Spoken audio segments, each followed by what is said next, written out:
Hello my dear student. बेटा, आज हम करने वाले क्लास 12th के चैप्टर फर्स्ट की थ्योरी के इम्पोर्टेंट क्वेश्चन। ऐसे स्टूडेंट्स जिन्हें अकाउंट्स बनाने नहीं आते या जो चाहते हैं कि हम थ्योरी में अच्छे मार्क्स लेकर आएं, तो ये स्पेशली उन स्टूडेंट्स के लिए क्लास बनाई गई है। अगर आपको क्वेश्चंस भी करने हैं, न्यूमेरिकल क्वेश्चन खाते बनाने हैं, तो भी बेटा थ्योरी बहुत इंपॉर्टेंट है, क्योंकि 100 नंबर के क्वेश्चन में लगभग 70 नंबर का सिर्फ थ्योरी वाला पोर्शन आता है, जिसमें सिर्फ आपको क्वेश्चन आंसर लिख कर आने होते हैं। तो ये पार्ट फर्स्ट है चैप्टर नंबर फर्स्ट का। और इस पार्ट में हम क्या करेंगे, इस पार्ट में हम लोग समझने वाले हैं, सबसे पहला आज का जो पार्ट होगा उसमें हम समझेंगे साझेदारी क्या होती है और साझेदारी की विशेषता क्या है। ये प्रश्न वेरी वेरी इंपॉर्टेंट है, वेरी वेरी वेरी इंपॉर्टेंट। मैं इसके ऊपर लिख देता हूं बेटा। क्यों लिखा मैंने वेरी इंपॉर्टेंट? क्योंकि ये प्रश्न एग्जाम में कई बार पूछा जा चुका है। तो आप अपनी कॉपी पर अगर इंपॉर्टेंट प्रश्न लिखना चाहते हो तो सबसे पहला इंपॉर्टेंट प्रश्न लिखो, साझेदारी का अर्थ और साझेदारी की विशेषताएं। कि साझेदारी क्या होती है, इसका क्या अर्थ है और इसकी विशेषता क्या होती है।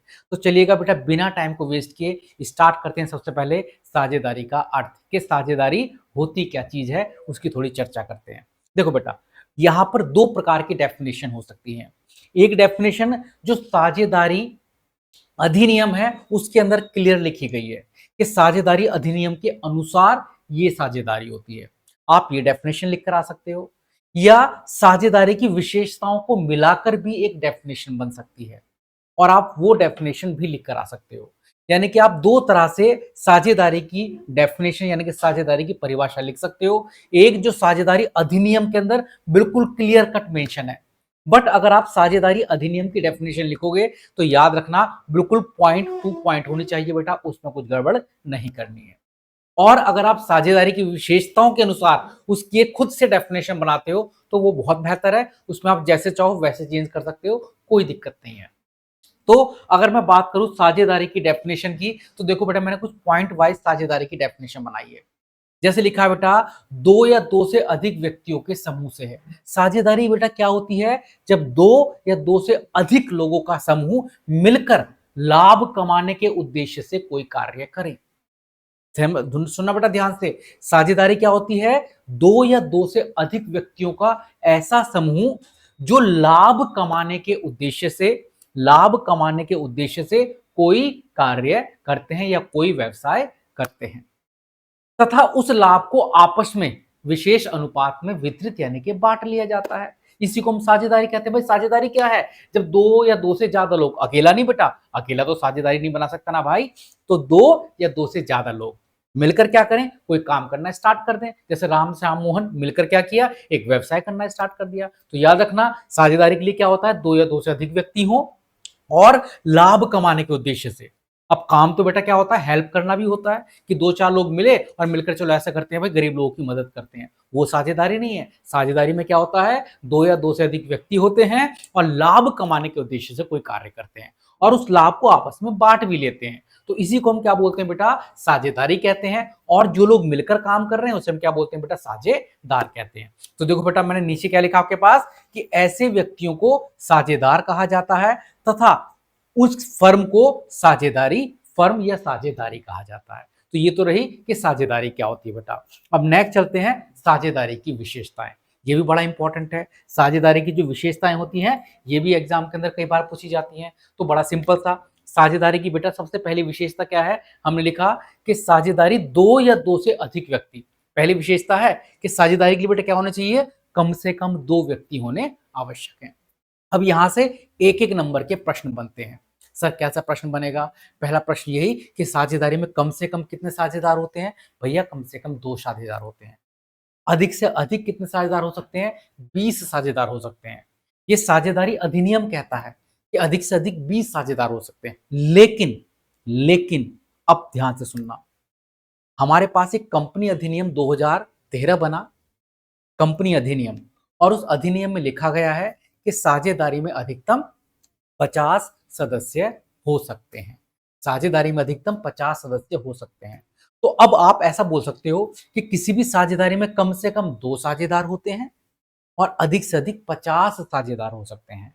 कम से कम दो साझेदार और अधिक से अधिक 50 साझेदार हो सकते हैं। लेकिन अगर पेपर में प्रश्न आता है बिल्कुल क्लियर कि कंपनी अधिनियम के अनुसार कितने साझेदार होते हैं? 50।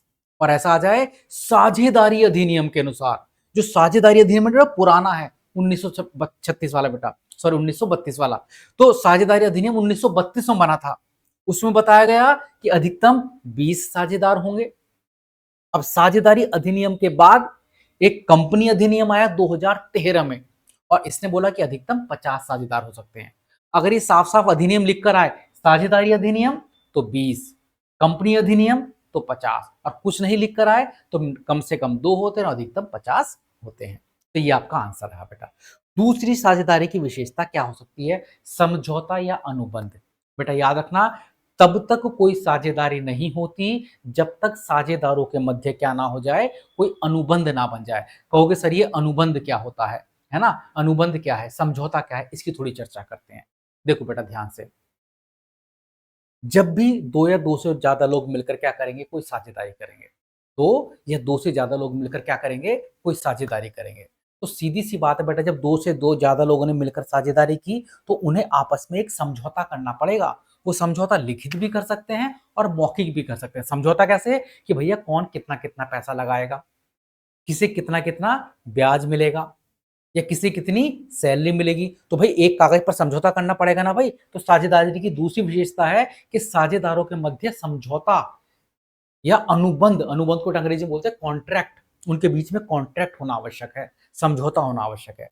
अगर साझेदार बेटा बहुत सगे हैं तो वो मौखिक समझौता कर सकते हैं, और अगर सगे नहीं है, दूर दूर के लोग हैं, तो वो लिखित में समझौता कर सकते हैं। बट नॉर्मली लिखित वाला समझौता ज्यादा अच्छा रहता है, इसमें कोई मतभेद लड़ाई नहीं होती बेटा। तो दो विशेषताएं हुई, साझेदार कम से कम दो व्यक्ति, यानी साझेदारों बेटा संख्या कम से कम दो व्यक्ति होनी चाहिए। दूसरी विशेषता बेटा क्या है? साझेदारों के मध्य अनुबंध यानी कि कॉन्ट्रैक्ट होना चाहिए, समझौता या कॉन्ट्रैक्ट होना चाहिए। तीसरा व्यवसाय का होना। साझेदारी की बेटा तीसरी विशेषता है व्यवसाय का होना। बेटा याद रखिएगा, पेपर में प्रश्न आता है, दो लोग मिलकर चैरिटी का काम करते हैं, दान का काम करते हैं, तो क्या ये साझेदारी है? नहीं भैया, आवश्यक है कि कोई ना कोई व्यवसाय करें, व्यवसाय करें बेटा। ऐसा नहीं है कि दूसरों की हेल्प कर रहे हैं वो साझेदारी है। तो साझेदारी अधिनियम कहता है भाई ये साझेदारी नहीं है। साझेदारी ये तो एनजीओ होगी बेटा, या एनपीओ होगी, नॉन प्रॉफिट ऑर्गेनाइजेशन। ठीक है, साझेदारी के लिए आवश्यक है कि व्यवसाय होना बहुत जरूरी है। तो साझेदारी के लिए व्यवसाय आवश्यक होता है। व्यवसाय कोई उद्योग हो सकता है, कोई वाणिज्य कार्य हो सकता है, कुछ भी तरह का आप व्यवसाय कर सकते हैं, दुकान खोल सकते हैं, जूस का कॉर्नर लगा सकते हैं, वो भी व्यवसाय है बेटा, तो वो होना आवश्यक है। चौथा, लाभ का बंटवारा। तो साझेदारी की चौथी विशेषता है कि भैया लाभ का बंटवारा भी हो। कहोगे सर इसका क्या मतलब हुआ? जैसे सपोज करो बेटा, दो लोगों ने मिलकर एक जूस का बिजनेस स्टार्ट कर दिया, और दूसरे वाले ने कहा भैया सारा लाभ तो ये ले लिए, मुझे कुछ नहीं चाहिए। तो ये साझेदारी नहीं है, वो तो मदद कर रहा है दूसरे की। साझेदारी कब है? जब दोनों के दोनों लाभ को बांटे। कोई ज्यादा ले सकता है, कोई कम ले सकता है, लेकिन लाभ का बंटवारा होना आवश्यक है। साझेदारों के मध्य लाभ का बंटवारा होगा, वो एक अनुपात बना लेंगे भाई कौन ज्यादा लेगा कौन कम लेगा, लेकिन लाभ का बंटवारा भी आवश्यक है, ये भी एक विशेषता है। तो विशेषता क्या होगी बेटा? दो या दो से अधिक व्यक्तियों का समूह, पहली विशेषता। उनके बीच समझौता यानी कि अनुबंध होना चाहिए, दूसरी विशेषता। कोई व्यवसाय होना चाहिए, तीसरी विशेषता। लाभ का बंटवारा होना चाहिए, चौथी विशेषता। तो चार विशेषता समझ गई? हाँ जी सर समझ गए। तो ये थी बेटा क्या? साझेदारी की चार विशेषताएं। विशेषता नंबर 5, विशेषता नंबर 5 ये होता है बेटा असीमित